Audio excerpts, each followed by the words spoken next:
नमस्कार, Rajesh sir classes में आपका स्वागत है। इस वीडियो में चतुर्भुज के प्रकार, उनकी परिभाषाएं तथा उनके क्षेत्रफल पर चर्चा होगी। अच्छी जानकारी के लिए पूरा वीडियो देखें। यदि चैनल पर नए हैं तो सब्सक्राइब जरूर करें, वीडियो को लाइक और शेयर करें। चतुर्भुज क्वाड्रिलेटरल, तो सबसे पहले इसकी परिभाषा, चार रेखाखंडों से बनी बंद आकृति को चतुर्भुज कहते हैं।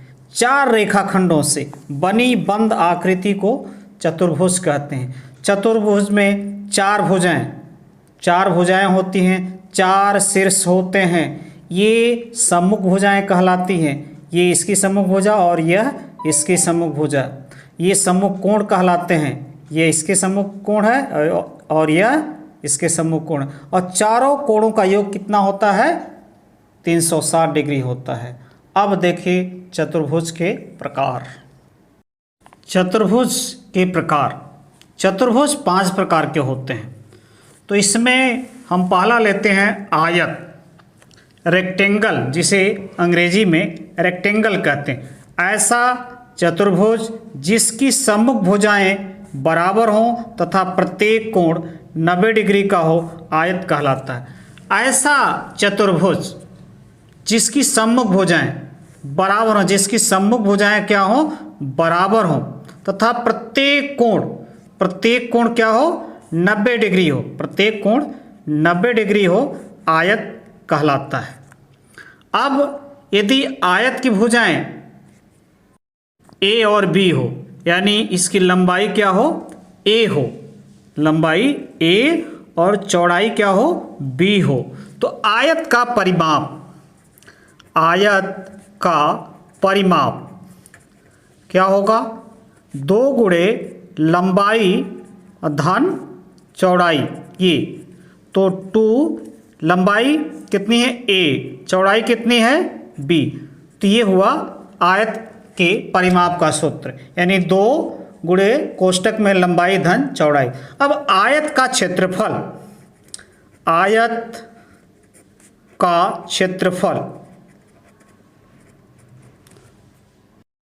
का क्षेत्रफल होता है लंबाई गुणे चौड़ाई, लंबाई गुणे चौड़ाई। ते हुआ आयत का परिमाप और ये हुआ आयत का क्षेत्रफल। अब लेते हैं दूसरा चतुर्भुज, जिसे वर्ग कहते हैं, स्क्वायर। अंग्रेजी में क्या कहते हैं? स्क्वायर। ऐसा चतुर्भुज जिसकी चारों भुजाएं एक समान हो और प्रत्येक कोण 90 डिग्री हो, वर्ग कहलाता है।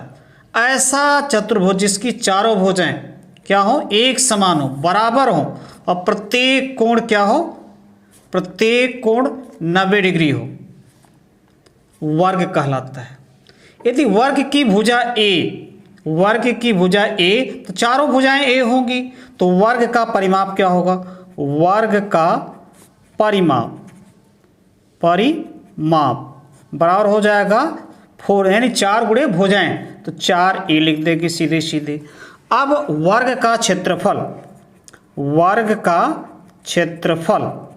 तो वही लंबाई गुणे चौड़ाई, तो यहाँ लंबाई चौड़ाई बराबर है, तो ए गुणे ए बराबर ए स्क्वायर, यानी भुजा का वर्ग, भुजा का 2 घात, ते हुआ स्क्वायर। इसके जो विकर्ण होते हैं, ये विकर्ण होते हैं, बराबर होते हैं। इसी प्रकार आयत के भी विकर्ण बराबर होते हैं। अब चलते हैं अगले चतुर्भुज पर। तीसरा समांतर चतुर्भुज, जिसे अंग्रेजी में पैरेललोग्राम कहते हैं। ऐसा चतुर्भुज जिसमें सम्मुख भुजाओं के दोनों युग्म समांतर हो, समांतर चतुर्भुज कहलाता है। ऐसा चतुर्भुज जिसमें सम्मुख भुजाओं के दोनों युग्म, एक युग्म माने जोड़ा, एक जोड़ा यह, एक जोड़ा यह, क्या है? समांतर है, यानी इनके बीच की जो लंबिक दूरी है वह क्या है? एक समान है। तो इस प्रकार का जो चतुर्भुज होगा वह क्या कहलाएगा? समांतर चतुर्भुज। अब बात आती है समांतर चतुर्भुज का परिमाप। समांतर चतुर्भुज का परिमाप यानी चारों भुजाओं का योग। तो यदि यह ए है तो ए भी ए होगा, ये बी है तो ये भी बी होगा। तो इसका अर्थ हुआ ए धन बी। अब बात आती है समांतर चतुर्भुज का क्षेत्रफल। समांतर चतुर्भुज का क्षेत्रफल, यदि क्षेत्रफल निकालना होगा तो ये एक आधार, इसमें इसकी लांबिक दूरी यानी ऊंचाई हमें मालूम होगा, तब जा कर के हम इसका क्षेत्रफल निकाल सकते हैं। मान लीजिए ऊंचाई क्या है, h है, आधार a है, तो वही होगा आधार गुणे ऊंचाई, आधार गुणे ऊंचाई यानी a गुणे h। ये हुआ समांतर चतुर्भुज का क्षेत्रफल।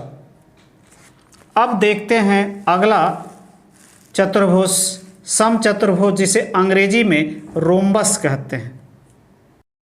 ऐसा समांतर चतुर्भुज जिसकी चारों भुजाएं समान लंबाई की हों समचतुर्भुज कहलाता है।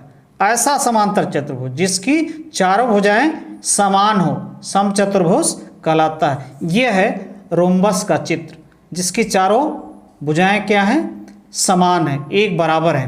अब बात आती है कि रोम्बस का परिमाप यानी समचतुर्भुज का परिमाप। समचतुर्भुज का परिमाप, यदि यह भुजा a है तो सभी भुजाएं क्या होंगी, a, यानी 4 गुणे a, क्योंकि समान लंबाई की हैं। अब क्षेत्रफल की बात आती है। समचतुर्भुज